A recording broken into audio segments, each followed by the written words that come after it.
Karena kemudaratan yang dimunculkan oleh orang-orang ini, dukun, paranormal, tukang sihir begitu banyak. Bisa sampai level kematian. Ketika ada yang order untuk membunuh fulan bin fulan, mati.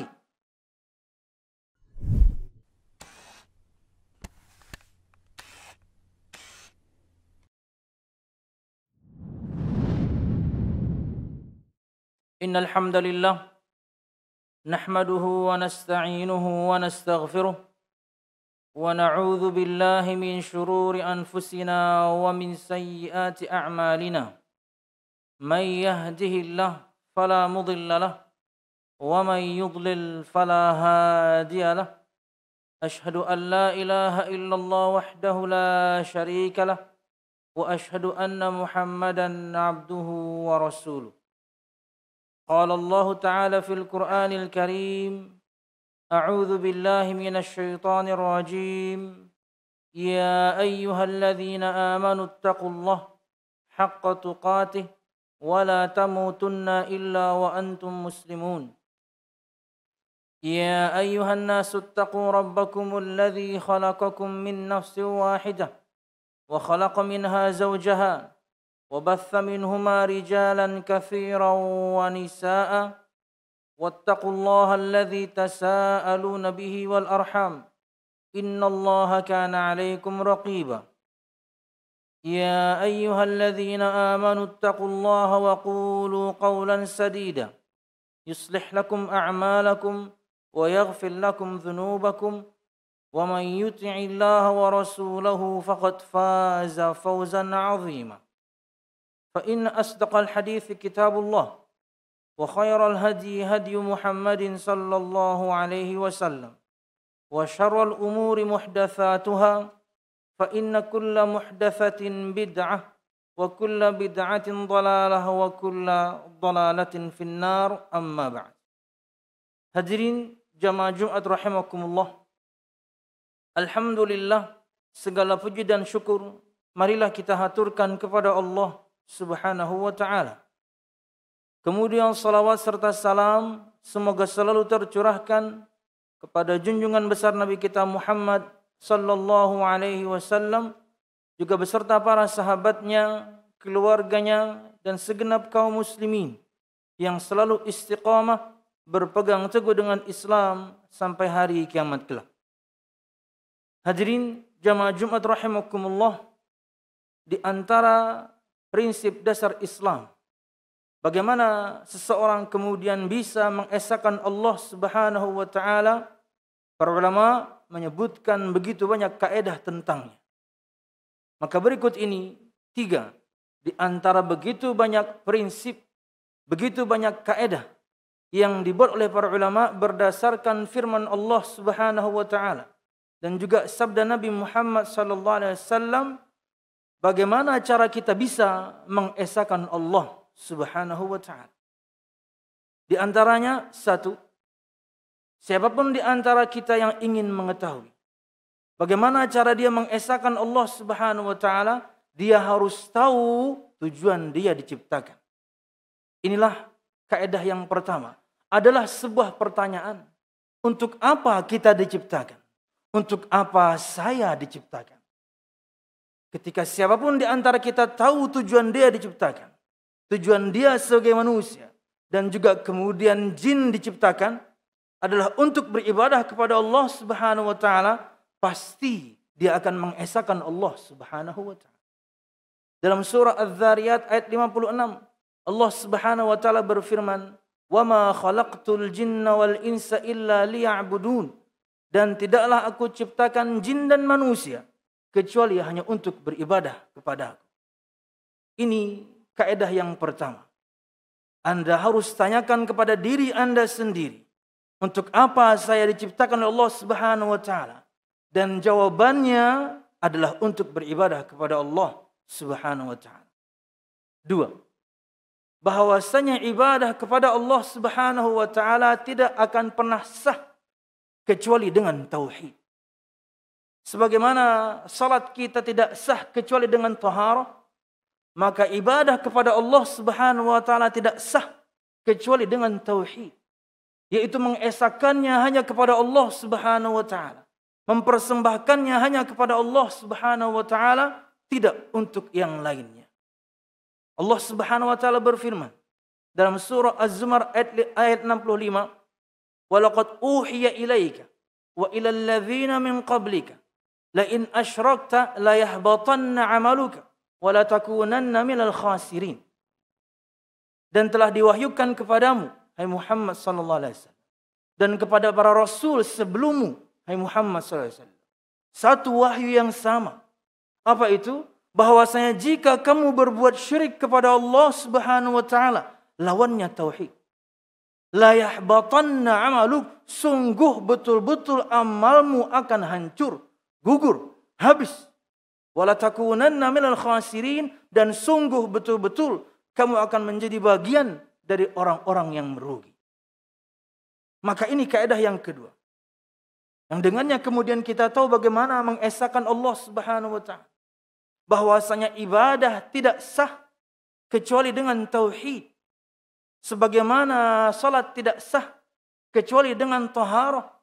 Maka apabila ada sebuah ibadah kemudian tercampur di dalamnya kesyirikan kepada Allah Subhanahu wa taala, maka ibadahnya rusak, tidak sah, tidak diterima oleh Allah Subhanahu wa taala. Ketika orang tahu kaidah ini, niscaya dia akan mempersembahkan amal ibadahnya hanya kepada Allah Subhanahu wa taala. 3. Bahwasanya syirik adalah dosa besar yang paling besar, bahwasanya syirik adalah dosa yang paling berbahaya secara mutlak. Di antara kaidah yang dengannya kemudian kita tahu bagaimana cara mengesahkan Allah Subhanahu wa taala, ketahuilah bahwasanya syirik adalah dosa besar yang paling besar, bahwasanya syirik adalah dosa yang paling berbahaya secara mutlak. Dan ini adalah lawan dari tauhid. Allah Subhanahu wa taala berfirman dalam surah An-Nisa ayat 48 berkaitan dengan balasan orang yang berbuat syirik kepada Allah Subhanahu wa taala dan sampai matinya dia tidak bertobat kepada Allah Subhanahu wa taala. Bahwasanya balasan untuk dia adalah dosanya tidak diampuni. Di mana dosa-dosa yang kita lakukan, na'udzubillah, tapi kemudian levelnya masih di bawah kesyirikan kepada Allah Subhanahu wa taala, kemungkinan diampuni masih sangat luas. Karena Allah Subhanahu wa taala Maha Pengampun. Tapi kalau kemudian sampai meninggal kita dan kita berbuat syirik, na'udzubillah, kepada Allah Subhanahu wa taala dan tidak sempat bertaubat, maka tidak akan pernah diampuni. Allah berfirman, "Innallaha la yaghfiru an yushraka bihi wa yaghfiru ma duna dzalika liman yasha." Sesungguhnya Allah Subhanahu wa taala tidak mengampuni untuk dipersekutukan dengannya. Artinya Allah tidak mengampuni dosa syirik. Artinya adalah yang tidak diampuni adalah orang-orang yang sampai meninggalnya masih berbuat kesyirikan kepada Allah Subhanahu wa taala. Wa yaghfiru ma duna dzalika liman yasha, dan mengampuni apa-apa yang di bawah kesyirikan. Maksudnya mengampuni dosa-dosa yang levelnya di bawah kesyirikan. Liman yasha, bagi orang-orang yang Allah Subhanahu wa taala kehendaki. Jamaah Jumat rahimakumullah, inilah minimal 3 kaidah yang harus kita tanamkan pada diri kita masing-masing. Dengannya insyaallah semua kita tahu bagaimana cara mengesahkan Allah Subhanahu wa taala. 1, kita tahu tujuan kita diciptakan yaitu ibadah. 2, kita tahu bahwasanya ibadah tidak sah kecuali dengan tauhid. 3, bahwasanya musuhnya tauhid yaitu syirik kepada Allah Subhanahu wa taala adalah dosa besar yang paling besar, dosa besar yang paling berbahaya secara mutlak. Mungkin sebagian kita bertanya, apa definisi syirik kalau begitu? Jamaah Jumat rahimakumullah, definisi singkat, simple, mudah dipahami insyaallah, berkaitan dengan apa itu syirik adalah taswiyatu ghairillah billah mimma huwa min khasaisillah.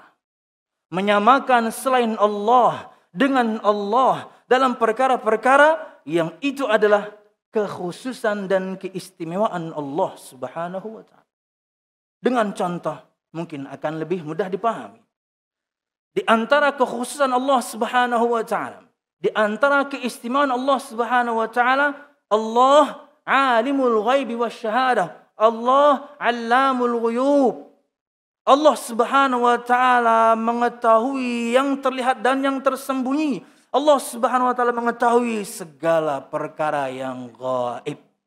Ini kekhususan Allah, ini keistimewaan Allah Subhanahu wa taala. Maka praktek kesyirikan untuk poin ini adalah seseorang mengaku-ngaku dia mengerti atau mengetahui perkara gaib, dan seseorang yang kemudian mempercayai orang yang mengaku-ngaku mengetahui perkara yang gaib.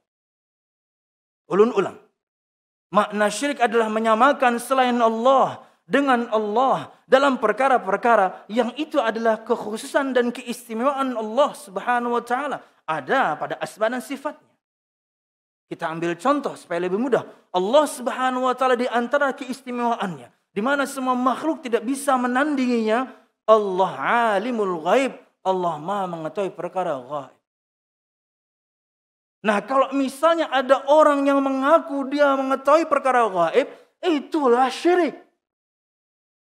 Karena berarti dia mensejajarkan dirinya dengan Allah Subhanahu wa taala, orangnya musyrik. Kemudian kalau misalnya ada orang yang percaya dengan dia ketika dia mengatakan bahwasanya dia tahu perkara yang gaib, maka orang tersebut pun sama hukumnya. Inilah contoh kesyirikan. Sampai mati kemudian na'udzubillah ada orang yang seperti ini. Entah pelakunya yaitu si yang mengaku bahwasanya tahu perkara yang gaib, atau yang kemudian membenarkan dia mengetahui perkara gaib, maka hukuman yang tadi yang kita sebutkan di poin yang ketiga tadi berlaku. Allah tidak ampuni karena dia meninggal di atas kesyirikan. Dan Nabi Muhammad SAW mengancam kita dengan ancaman yang keras agar kita kemudian tidak mendatangi paranormal, agar kita tidak mendatangi dukun, agar kita tidak mendatangi tukang sihir. Mereka inilah kemudian yang mengaku-ngaku mengetahui perkara gaib. Ingat jamaah, bedakan antara beriman dengan perkara gaib. Itu sifat orang-orang bertakwa. Allah gaib untuk kita, bahkan Nabi Muhammad gaib untuk kita. Tapi kita percaya. Tidak bisa kita lihat, tidak bisa kita dengar, tidak bisa kemudian kita indra, kita percaya dengan perkara yang gaib. Hudal lil muttaqin alladzina yu'minuna bil ghaib. Al-Quran petunjuk untuk orang-orang yang bertakwa. Siapa mereka? Sifat pertama orang bertakwa. Alladzina yu'minuna bil ghaib. Mereka adalah orang-orang yang beriman kepada perkara yang gaib. Yang tidak bisa mereka lihat, yang tidak bisa mereka indra, di antaranya alam jin, alam malaikat, bahkan Nabi Muhammad gaib untuk kita. Bedanya adalah orang-orang yang mengaku-ngaku mengetahui perkara gaib, khususnya berkaitan hal yang akan terjadi. Itulah di antara bahkan definisi singkat untuk apa itu atau siapa itu dukun. Orang yang mengaku-ngaku mengetahui apa yang akan terjadi, yang mengaku-ngaku mengetahui perkara gaib. Nabi Muhammad ancam kita. Kata Nabi Muhammad SAW dalam hadis yang dikeluarkan Imam Muslim, "Man ata 'arrafan fasa'alahu an syai'in fasaddaqahu lam tuqbal lahu salah 40 yauman." Barang siapa yang mendatangi paranormal, dukun, tukang sihir dan yang semacamnya, yang mengatakan bahwasanya dia mengetahui perkara gaib, di mana itu adalah keistimewaan Allah. Allah Subhanahu wa taala berfirman dalam surah Al-An'am 59, "Wa indahu mafatihul ghaibi la ya'lamuha illa huwa." Dan hanya di sisi Allah Subhanahu wa taala, kepemilikan Allah Subhanahu wa taala tentang kunci-kunci perkara gaib, tidak ada yang mengetahuinya kecuali Dia, Allah Subhanahu wa taala. Kata Nabi Muhammad SAW kembali kepada hadis, barang siapa yang mendatangi paranormal, orang pintar, dukun, tukang sihir dan lain sebagainya. Namanya bisa macam-macam. Bagaimanapun tampilannya terserah. Mau pakai sorban kek, mau pakai gamis kek, mau pakai peci songkok kek. Rapikah atau lusuhkah? Tapi dia mengatakan bahwasanya dia mengetahui perkara gaib. Kata Nabi Muhammad, barang siapa yang mendatangi paranormal, bertanya kepadanya tentang sesuatu dan membenarkannya, tidak diterima darinya salatnya 40 hari. Kata Imam Nawawi, salatnya gugur untuknya, yakni kewajibannya karena dia menjalankan salat. Berarti kewajiban menjalankan salat sudah gugur dari pundaknya karena dia menjalankan salat. Cuman pahalanya tidak ada, kata beliau. Ini di antara makna tidak terima darinya salatnya 40 hari, kata Imam Nawawi, tidak ada pahala pada salatnya, tapi kewajiban salat dia memang sudah gugur. Tidak cukup sampai di situ.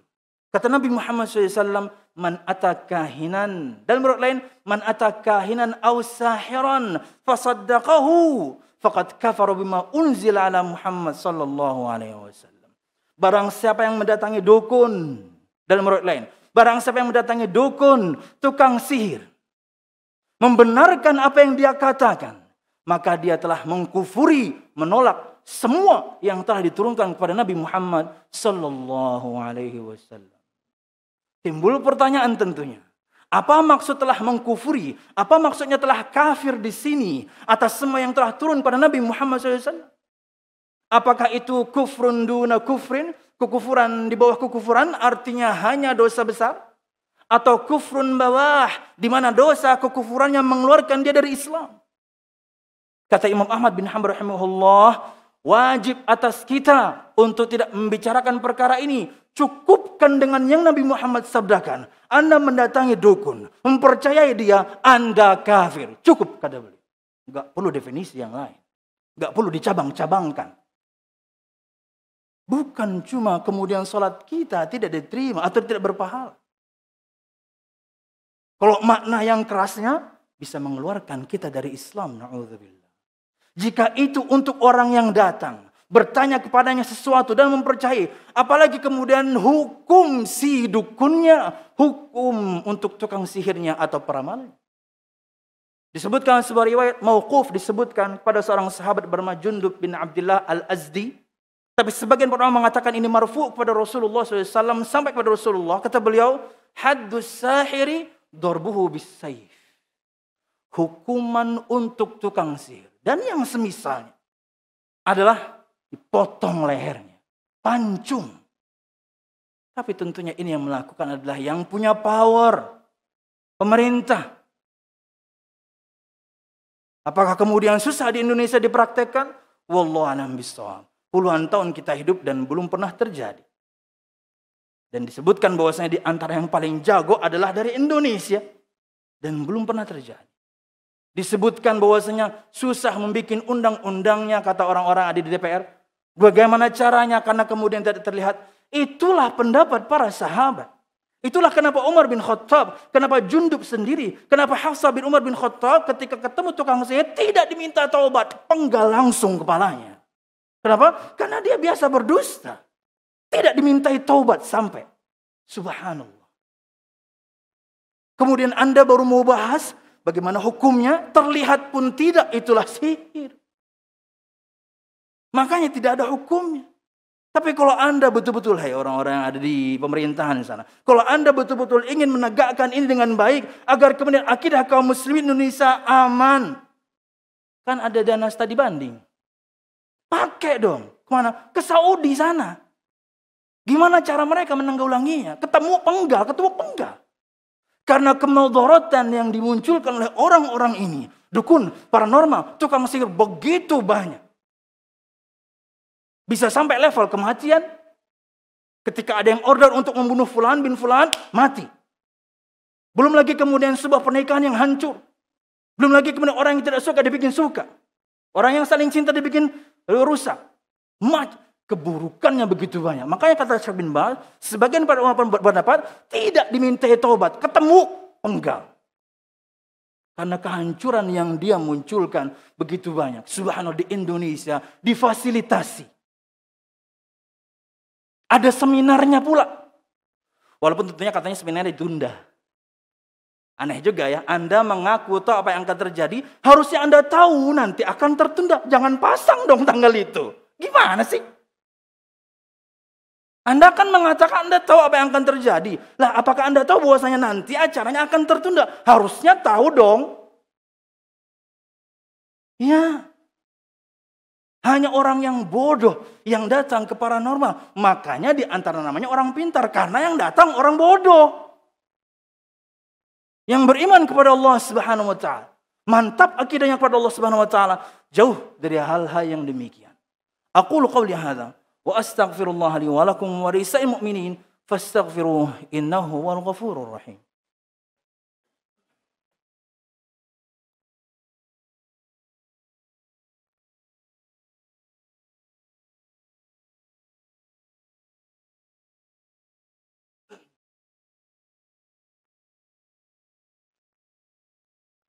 Alhamdulillah.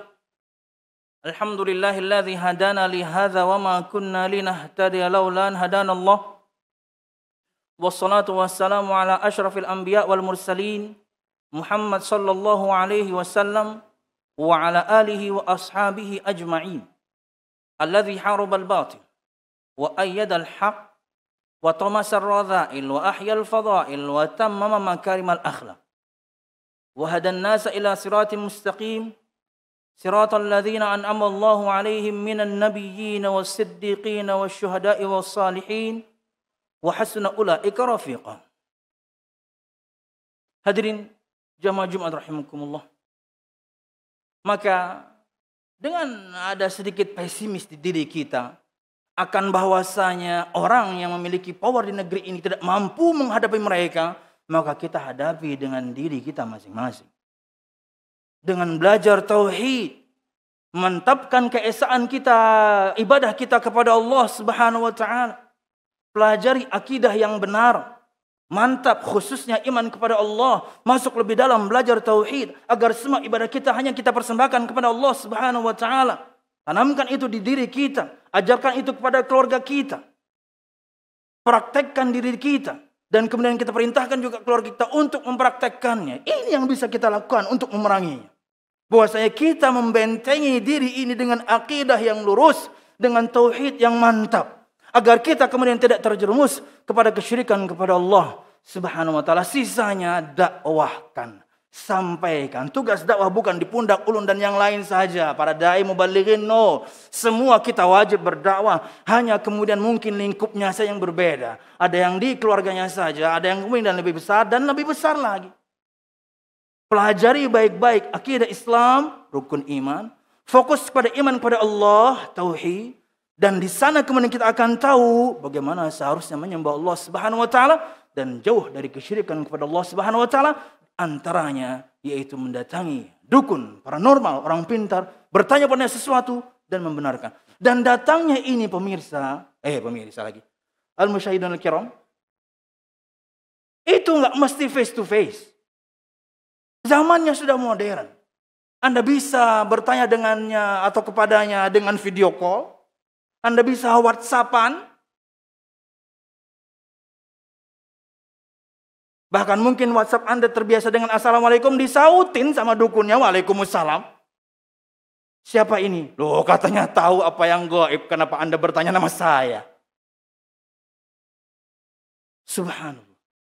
Disebutkan sebuah cerita sahih dari Imam Al-Albani rahimahullah ta'ala. Beliau menantang seorang dukun. Karena dia mengatakan bahwasanya dia bisa menghadirkan ruh. Ditantang oleh Syekh Al-Albani. Datangkan kepada saya ruh Imam Bukhari. Saya banyak pertanyaan sama beliau. Datangkan. Pengen ngobrol saya sama Imam Bukhari. Karena beliau ulama hadis, banyak pertanyaan mungkin di benak beliau tentang hadis.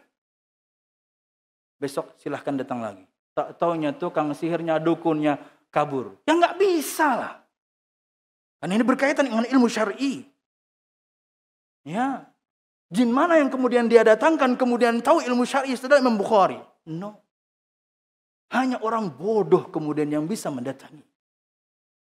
Wallahu a'lam bishawab. Ini yang bisa kita lakukan.